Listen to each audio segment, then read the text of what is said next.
Hello everyone, and today we're gonna talk about Legacy of the Sith, the SD 7.0 expansion in Star Wars The Old Republic, and Jesus, where do we start with this one?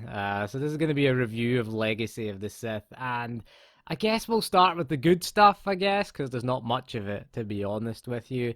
I like the combat styles. Is interesting, shall we say? I like the fact that you can add a secondary combat style. So you can add any other force class if you're a force user, or any other tech class if you're a non-force user. So I'm meaning a vanguard, so I added the mercenary as the secondary spec. So yes, you can add in specs for other classes. So we had a choice basically of all of the tech specs we could have been. We could have been a power tech, which is pointless really because functionally they're the same. It's just a cosmetic change there. But we could have picked any of the Imperial Agent classes. We could have picked the Operative, the Scoundrel, the Gunslinger, the Mercenary, the Commando. I picked the Merc in the end because I like the ability animations of the Merc, and it allows me to play all four roles on one character. So that's pretty good. We can be a melee DPS, range DPS, a tank, and a healer now on the one character. Of course, we then have to do get 3 sets of gear at least. We'll come to endgame later on in this video. That's a whole other shit show. But for now, let's discuss the good thing. So that's a good thing. The only criticism I have with it is when I chose the class, you get taken to a little cutscene and you go in to build a GSI building and you meet the GSI droid. And I thought, great, when you pick the class, you get a little preview of it. And I thought, oh, good, this is good, this looks good. We're going to get a chance to play the class for a bit and see if we like it. But no, this is just a cutscene. This is going to be a theme of this review, is the lack of care and attention to detail. I thought that'd have been a great thing to do. Just have a little room where you fight dummy droids. I recently came from playing Lost Ark, and Lost Ark lets you sample a high-level version of the class before you play the game. I really like this. It let you spawn in enemies, you could spawn in mobs, you could spawn in a boss, and have a little fight with it, just to try out the abilities in a little training room. I thought this would have been a really good idea, and it's a really missed step from BioWare here. I think that was a good opportunity to show off playing the other class at least. But no, it's just a video clip showing you class abilities. Not even class abilities, because the Scoundrel was kicking things and the Scoundrel punches things. I did check out a few of them before picking my class, and this choice is permanent, or the alt class is permanent that you pick, so you can only play 2 roles. It's a bit of an unnecessary limitation, I say. I mean, if I came from Final Fantasy XIV, I was playing Endwalker throughout January, and in Final Fantasy XIV you can switch to any class. Realistically, you can pick any class in the game. You have to start from level 1 though when you do this. That is the thing that SWTOR does. If you pick the alternative class, that class started at the same level as your character, because the character level, so that started at level 75. I take it if you'd done it at 80, it would start at level 80, but I did it at the start of the expansion. I played a little bit of the Merc, and then played a little bit of the Vanguard.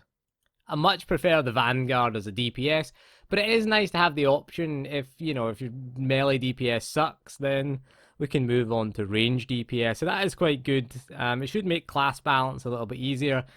In terms of the changes to the disciplines and the skill tree, there's a skill tree that's back. It's kind of similar to World of Warcraft's skill tree, where you've got 3 choices and you've got to pick one.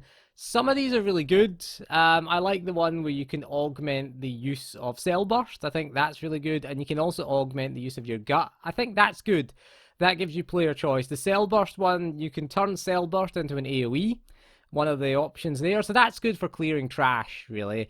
The second option is you can make it do an extra bit of damage via dot abilities again. Could be useful. And the other one is it can boost your damage for a short time. So one of them, the AoE one's going to be useful for just general gameplay, because you generally fight more than one enemy in the game. There's generally groups of mobs, so I think you probably take that one for general gameplay. The other two, it just comes down to whatever one is the highest meta Really, that's the choice. They're good. There are later on with the choices. Some of them are questionable. Why wouldn't you want Storm? I don't get that. And then there's one for the increasing the range of your abilities as the Vanguard by 5 meters. Again, why wouldn't you want that? The other two are pretty weak, and that one is just too strong. So there's no real choice there. It's back to the skill tree dilemma of you pick the best one. Why wouldn't you want range in PvE and PvP? Really, because range as a melee DPS is a DPS gain. That extra 5 meters gives you more movement and more flexibility. It's a DPS gain across any fight. Even in PvP, that's a DPS gain. Because again, people will move away from you, people will push you back, people will move you around. That's a big DPS gain there to have that extra range, because it means you can use most of your rotation except Stock Strike. That's the only one you can't really use as a Tactics Vanguard. But anyway, some of the choices are interesting. Hold the Line as well should be baseline. I think Hold the Line and Storm were made baseline for the Vanguard, and they should be baseline, so I don't get why you would want to pick anything else other than those two. Right, so we'll move on to story and leveling. Leveling is very, very short, and I mean very short. It took me an hour to get from level 75 to 80. An hour's worth of gameplay, I should point out, because it was messing around a bit with the combat styles. What is the point in increasing the level cap? I don't see the point in gaining levels, because every time you complete a story quest, you get like 2.1 million XP, and this gives you a level and a half. And you get the other half level from doing bonus quests. I wasn't really grinding. I was doing the bonus quests because the content is so anemic, you might as well just do it. So I was doing the bonus quests and just leveling. No XP booster, although I do have quite a few 3-hour XP boosters. I didn't need any. I just didn't feel I needed any. I wanted to sort of... wasn't really in a hurry to get to level 80, to be honest with you. And again, it's just so quick that it's kind of pointless. You do get a new ability or a new passive at level 78, which was just the same as the old passive that we had. It's just a repurposed old passive for the Vanguard, at least. I don't know about the other classes, because I've only played the Vanguard and the Merc, are the only two classes I've played in 7.0. I haven't touched on any of the other classes. Again, you could argue the expansion is not very alt-friendly. The story is okay.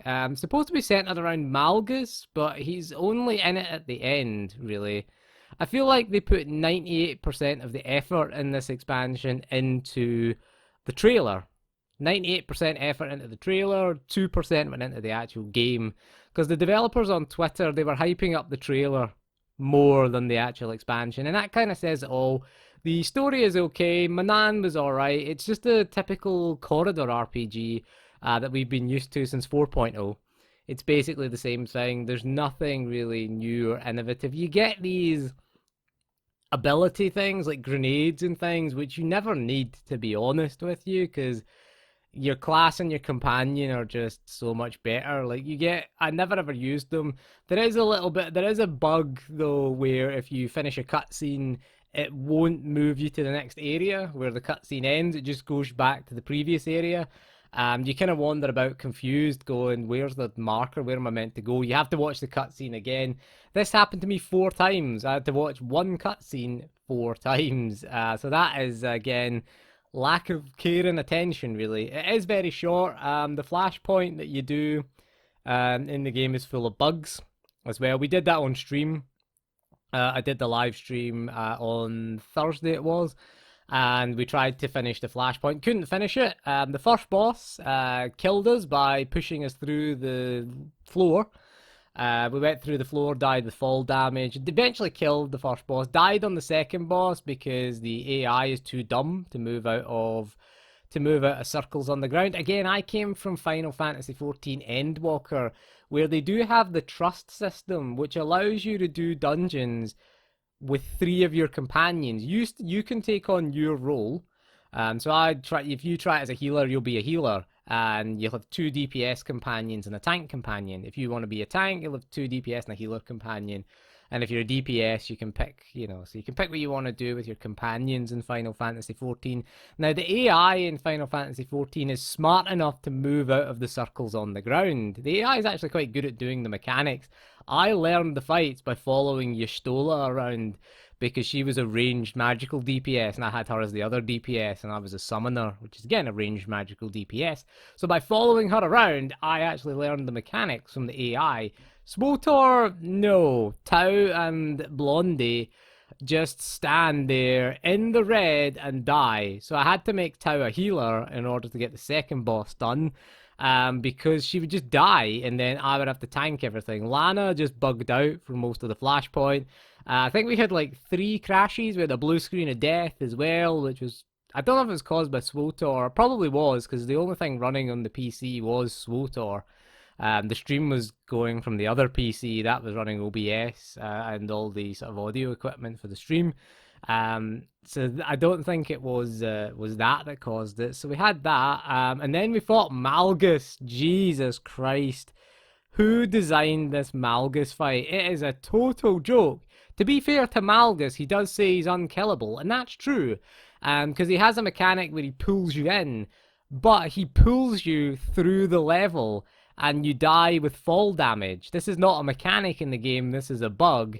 He pulls you into the center, and you just fall through the level, and then randomly he just killed me. Like, he just killed me with his lightning attack. I'd been taking the attack fine all fight, but then all of a sudden it just did massive damage. Now, I had Tau as a healer. I popped both my defensive cooldowns, and I had the Life Warden tactical, which again, if I get a low health state, it heals you massively. And we still died, so that is not a mechanic, that is a bug, clearly. So the Malgus fight is a total joke. So you can't even finish the story in the game. And that is just ridiculous for me. And why would you release that? Why release it when you know there's a game-breaking bug? It's a progression-stopping bug. It doesn't really stop you getting to end game, though, because it's not a requirement that you complete the story to do end game. At least that's there. At least they've got that. So that is at least something that's not required. Final Fantasy XIV does require you to complete the story before you start end game. So it's just crazy though that's the big epic end boss fight of the expansion, and it doesn't let you finish it because of a game-breaking bug. Have they no professional pride, is what I have to say. It's just an embarrassment that this game was released in that state. Again, some of the bugs are minor. Also embarrassing, the Alder Lake bug. We have to talk about that and the launcher issue, because I experienced that. That was first reported to the developers on the 3rd of November, I believe, 2021. And it took them 3 months to fix it. That's unacceptable. I think that is totally unacceptable for any professional developers. Imagine if you'd bought a 6-month sub and you couldn't use half of it. I mean, I was alright. I cancelled my sub in January because I'm not paying for something that doesn't function. I think that was ridiculous that it took them that long to fix it. The expansion launching in the state it was, there's a lot of stuff missing, like transmog weapons is missing in the expansion as well, so you have to use crappy guns. So I guess we'll move on to talk about arguably the worst part of the expansion, the end game. Right, so endgame is terrible, let's be honest. It's like they've learned nothing over the past, 10 years. SWTOR is 10 years old. I thought it was older. It feels like an older game, to be honest with you.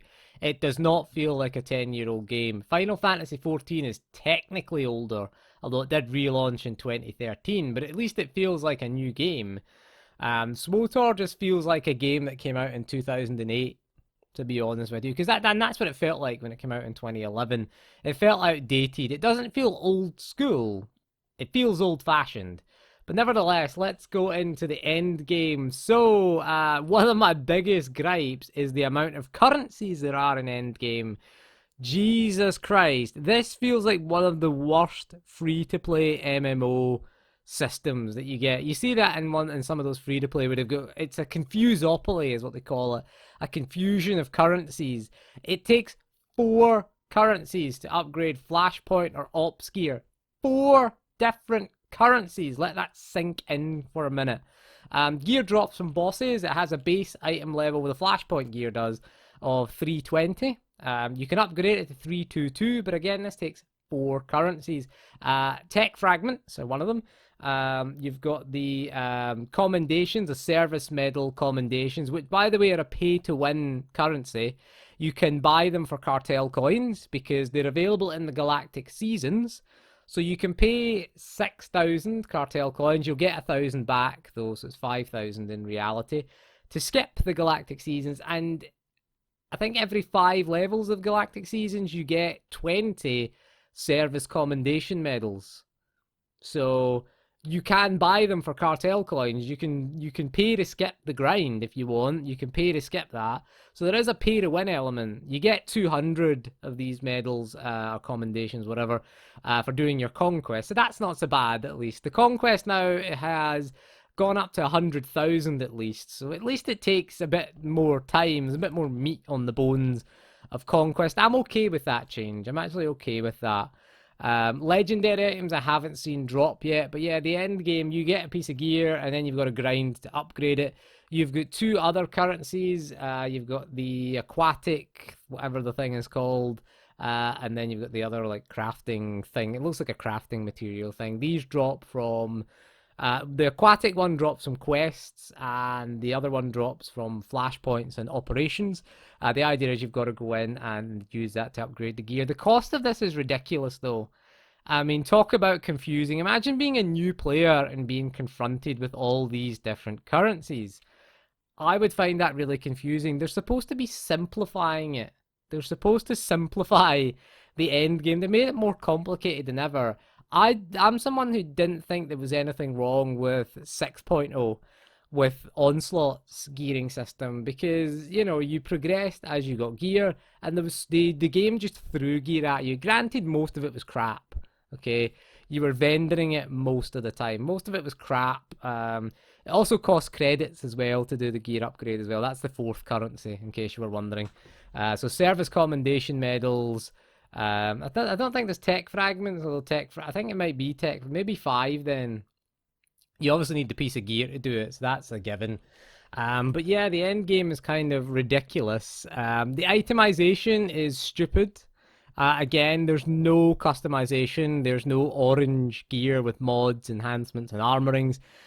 Same with the weapons. You can't customize them anymore. And because there's no weapon transmog in the game, you are stuck with ugly looking weapons. So thank you for ruining your own cash shop. Well done, idiots. So other than that, the new raid has also been postponed. You can't really do the new flashpoint again because of the Malgus bug there. So there is no real new end content. We're just repeating the same old content. It is more difficult, I should point out, because everyone is now under geared. Apparently you need 320 gear to do Master Mode flashpoints.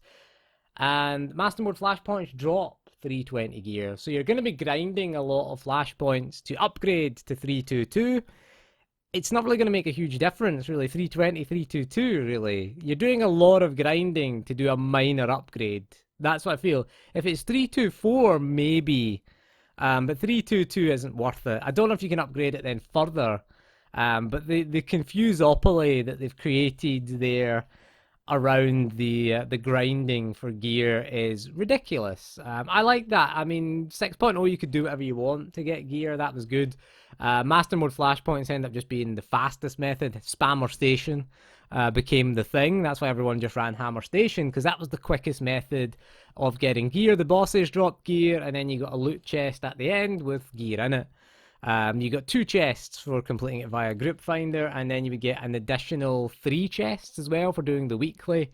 The weekly quest doesn't update, by the way, as well. I've done Master Mode flashpoints, and it still says 0 out of 2, so that's a nice bug. Other than that, I think the whole expansion, again, can just be summed up with a lack of care and attention. That's it. They just don't really care. If you were to ask the developers one question, have they ever actually played SWTOR? Have any of these developers ever actually done that? The user interface is terrible. You've got to say it's a massive downgrade. I was trying to find my vehicles, like I was trying to find my mounts because I unlocked a new mount, And it's like you go to the tab and there's no indication, there's no scroll bar at the side to say that you can scroll down. So you've got like your class, your general vehicle, pets, and I think there's a few other things that are there. The abilities, the class abilities, so forth. I like the fact they've cleared out some of the clutter. Some of the clutter had to be cleared, I should point out. But I don't like the fact that certain things like Hold the Line and Storm and the Vanguard should be baseline. Because again, they're DPS games. Hold the Line gets you out of shit quicker. And again, it gives you immunity to roots, slows, and physics effects. So why wouldn't you want that? Why wouldn't you want to get out of things quicker, even in PvE and PvP? So I don't see why you'd pick the other two. Same with Storm. Storm's your gap closer. Again, as a melee class, sometimes we have to run away from things. Sometimes we have to get out of things and we want to get back quickly. So we have to storm back in there. And the quicker we get in, the more DPS we do. So it is a DPS loss not to take it. So I don't like what they've done with the inventory screen. It's so hard to see certain things now because they've gone for a black background with blue, dark blue kind of outlines. It's like a sort of neon blue outlines. It's not very good. Why can't they just use dark grey? It reminds me of Microsoft Office, the Microsoft Office themes that you get. You've got the choice between colourful, dark, and dark grey. Dark is just way too contrasty. Dark makes all the backgrounds black and gives you white text. There's way too much of a jarring context, and that gives me a headache. So I picked dark grey. It's kind of like a dark theme, but it's dark grey. The dark grey is less of a contrast with the white text.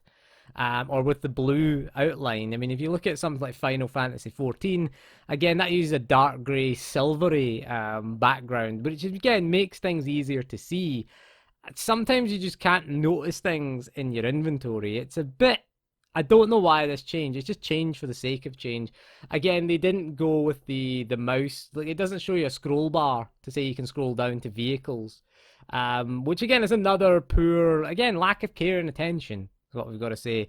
Why did they bother changing the UI? SWTOR's UI was okay. It wasn't great, but it was okay. It was functional. It was fine. There was nothing wrong with it. They've also made the UI overly graphical. If you press C to bring up your character sheet, there's a massive frame spike, and it lasts a few seconds because it does a fully rendered 3D character model of your character, and it's too big as well, I think.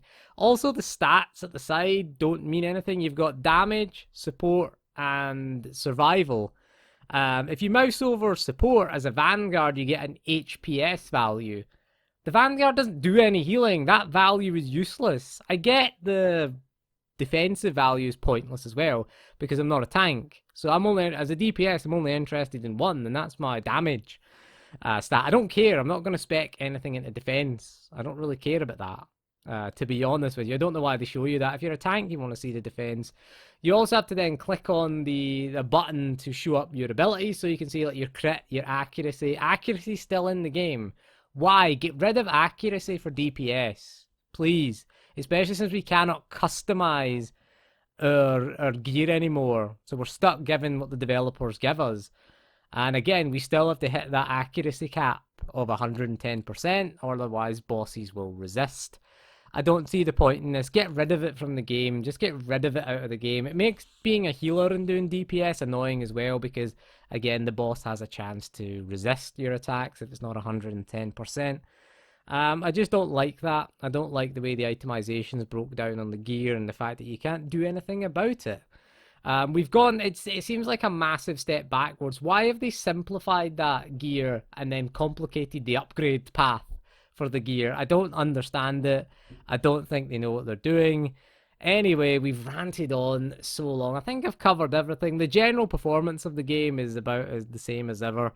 At least it runs on Alder Lake now. For some reason, when I first booted it up, I turned off all the CPU rules when and process lasso, but it wanted to use the E cores. It used 2 P cores and then the 4 E cores.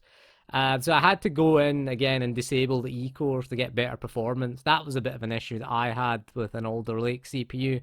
But other than that, it's still the same. It's pretty poor. Game engine, long overdue an upgrade. Still using DirectX 9, still a 32-bit application in 2022. This is just not acceptable anymore. It's well out of date. It's contemporaries. All the other MMO contemporaries have at least moved to DirectX 11 clients and 64-bit applications. Who's still running a 32-bit OS in 2022? And who's still running Windows XP? It's 20 years old now, Windows XP. It's long obsolete. Why are they using DirectX 9? I don't know, because it really hurts the game. The gameplay, it does affect gameplay, in my opinion. Other than that, again, our summary for the review is it's a waste of time coming back. For if you want to come back for 7.0, my advice is don't wait for the bugs to be ironed out, wait for new content to be added. And there was people defending this. There was people defending the shortness of the expansion. It's fine if it's short, but if it works, then fair enough. It's short, it doesn't work, and the end game is terrible. So in short, everything is terrible. Final Fantasy XIV, I had some complaints about Endwalker. They seem minor now in comparison to SWTOR. But anyway, that is all for this video. So thank you for joining me, and we'll see you again soon, and goodbye.